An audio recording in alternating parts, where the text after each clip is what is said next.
अस्सलाम वालेकुम students, chemistry 9th lecture number 5। आज जो हमारा टॉपिक है वो एक बहुत इंटरेस्टिंग सा टॉपिक है। छोटे छोटे दो टॉपिक हैं बेसिकली जो आज हमें पढ़ने हैं। उनमें से फर्स्ट जो टॉपिक है वो एक शॉर्ट क्वेश्चन है, difference between atomic number and mass number. Difference between atomic number and mass number, कि एटॉमिक नंबर और मैस नंबर क्या होता है। तो सबसे पहली बात तो ये याद रखें कि एटॉमिक नंबर हो या मैस नंबर हो, ये एटम की प्रॉपर्टीज हैं। ये दोनों जो हैं वो एटम की प्रॉपर्टीज हैं। दोनों किसी एटम की पहचान है। हर एटम का जो एटॉमिक नंबर होता है वो क्या होता है, मुख्तलिफ होता है। इसी तरह जो मैस नंबर होता है वो भी मुख्तलिफ होता है। अब एटॉमिक नंबर और मैस नंबर है क्या, आपने सबसे पहले एटम के स्ट्रक्चर के ऊपर गौर करना है कि एटम का स्ट्रक्चर किस तरीके से होता है। आप जानते हैं कि एटम का जो स्ट्रक्चर है वो इस तरीके से है कि दरमियान में न्यूक्लियस होता है और इर्द गिर्द शेल्स होते हैं। न्यूक्लियस के अंदर भी दो पार्टिकल्स होते हैं और जो शेल होता है उसके अंदर एक पार्टिकल होता है जिसे हम इलेक्ट्रॉन कहते हैं। जबकि न्यूक्लियस के अंदर दो पार्टिकल्स होते हैं, उसे हम प्रोटॉन और न्यूट्रॉन कहते हैं। अब आ जाए वापस एटॉमिक नंबर की तरफ। एटॉमिक नंबर क्या होता है कि किसी एटम के न्यूक्लियस के अंदर जो प्रोटॉन्स की तादाद है उसे हम उस एटम का एटॉमिक नंबर कहते हैं। यानी मिसाल के तौर पे अगर किसी एटम के न्यूक्लियस के अंदर 2 प्रोटॉन है तो उसका एटॉमिक नंबर 2 होगा। अगर 6 प्रोटॉन है तो उसका एटॉमिक नंबर 6 होगा।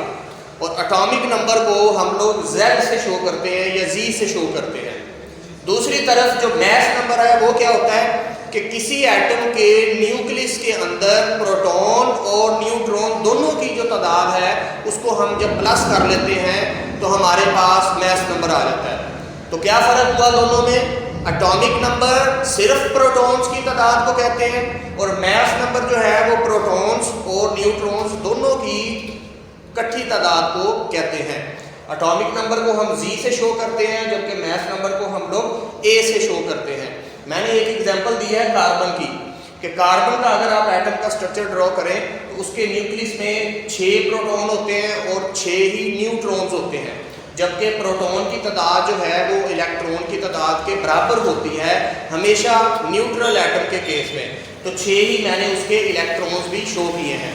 तो इलेक्ट्रॉन से हमें गर्ज नहीं है, हम एटॉमिक नंबर और मैस नंबर की बात कर रहे हैं। तो आप देख सकते हैं कि प्रोटॉन चूंकि 6 है लिहाजा एटॉमिक नंबर इसका 6 होगा, जबकि न्यूट्रॉन 6 है, प्रोटॉन भी 6 है, दोनों को जमा करें तो ये 12 बन जाएगा, लिहाजा मैस नंबर उसका 12 होगा।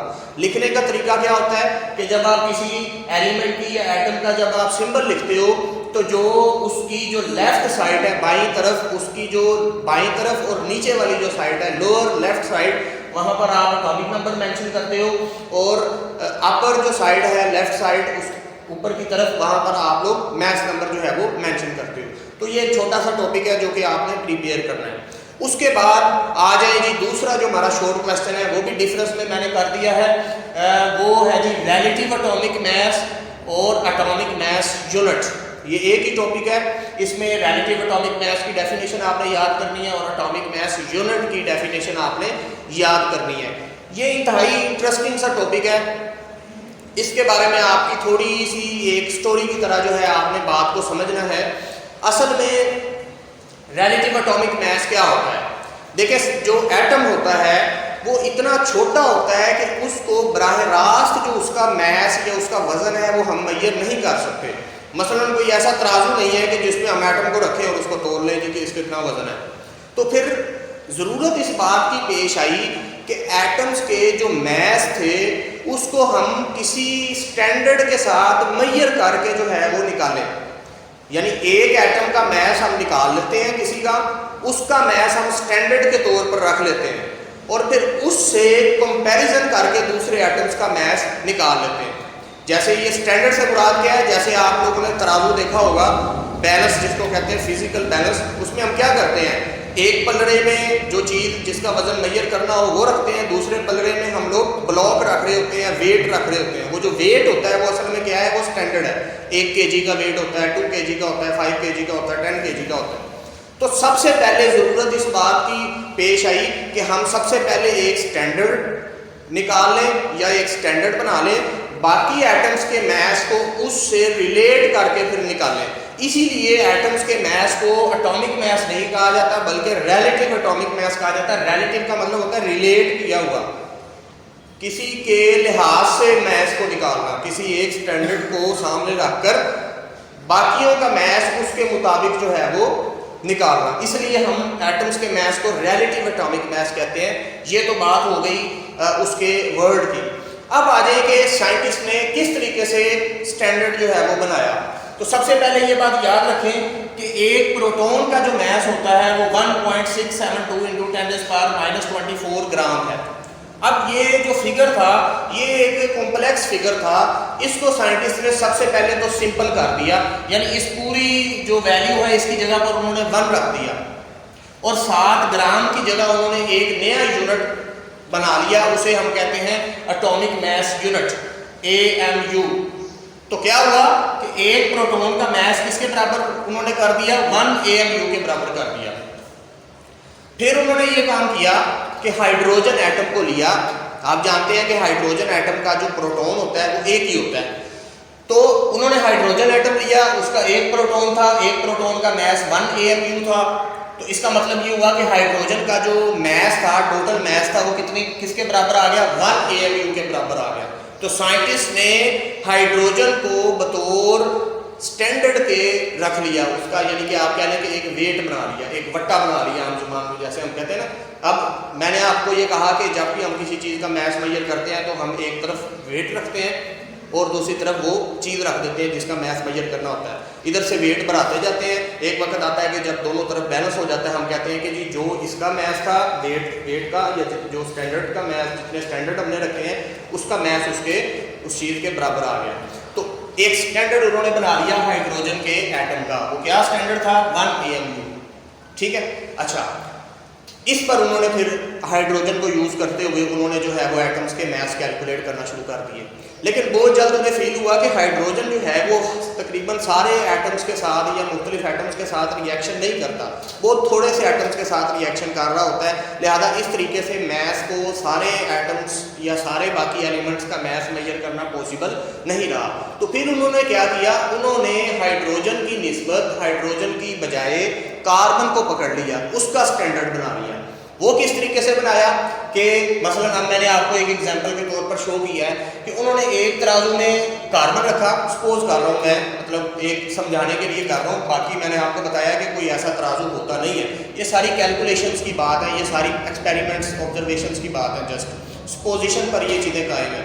तो उन्होंने क्या किया कि सपोज करें एक तरफ कार्बन का एटम रख लिया और दूसरी तरफ हाइड्रोजन के एटम रखना शुरू कर दिए। तो उनको ये पता चला कि एक कार्बन का जो एटम है वो तब बैलेंस हो रहा है जब दूसरी तरफ 12 हाइड्रोजन के एटम उन्होंने रखे।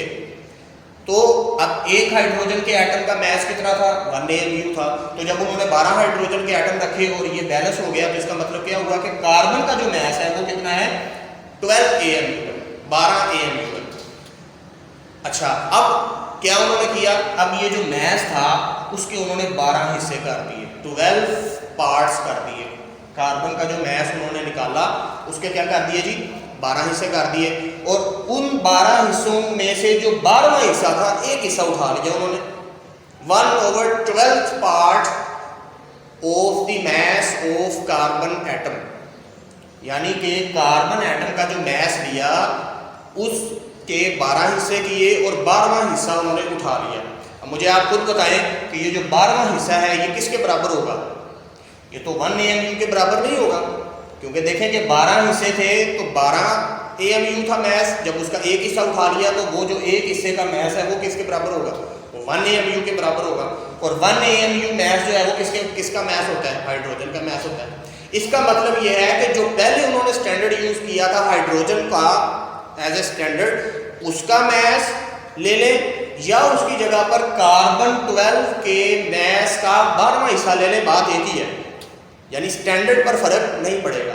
तो बस उन्होंने क्या किया कि पहले हाइड्रोजन के को एज ए स्टैंडर्ड लिया, उसके बाद उन्होंने कार्बन को एज ए स्टैंडर्ड लिया, लेकिन कार्बन का जो मास था उसके 12वें हिस्से को स्टैंडर्ड लिया और उससे फिर बाकी एटम्स के मैसेज को उसी तरह ही जैसे हाइड्रोजन के हवाले से कैलकुलेट किया था वैसे बाकी एटम्स का भी कैलकुलेट जो है वो करते चले गए। अब आ जाए डेफिनेशन की तरफ कि रिलेटिव एटॉमिक मास क्या है। तो मैंने आपको बताया कि रिलेटिव एटॉमिक मास ये है कि कार्बन 12 जो था एटम उसके मास का 12वां हिस्सा लिया और उससे फिर कंपेयर करके बाकी एटम्स के मैसेज को क्या किया गया, निकाला गया। वो जो मैसेज आए उसे हम क्या कहते हैं जी, रिलेटिव एटॉमिक मास कहते हैं। तो डेफिनेशन की तरफ आ जाए कि ये एक ऐसा एवरेज मास है किसी एटम का कंपेयर टू, जो कंपेयर किया गया है, किससे कंपेयर किया गया है, 1/12 12वें हिस्से से, किसके हिस्से से, the mass of carbon 12 isotope, carbon 12 isotope के मास के 12वें हिस्से से कंपेयर करके जब एटम्स के मास निकाले जाते हैं तो उन मैसेज को क्या कहते हैं जी, रिलेटिव एटॉमिक मास कहते हैं। और उन मैसेज को भी किस में शो किया जाता है, किस यूनिट में शो किया जाता है, AMU में शो किया जाता है, उसे हम कहते हैं एटॉमिक मास यूनिट। तो एटॉमिक मास यूनिट की क्या डेफिनेशन होगी, the unit used for to determine the relative atomic mass, ये जैसे मैंने ऊपर लिखा है, the unit for relative atomic mass is called atomic mass unit. तो ये आज का जो है आपका टॉपिक था। आपने दो डिफरेंसेस याद करने हैं, दो शॉर्ट क्वेश्चन याद करने हैं, difference between atomic number and mass number and difference between relative atomic mass and atomic mass unit. Thank you.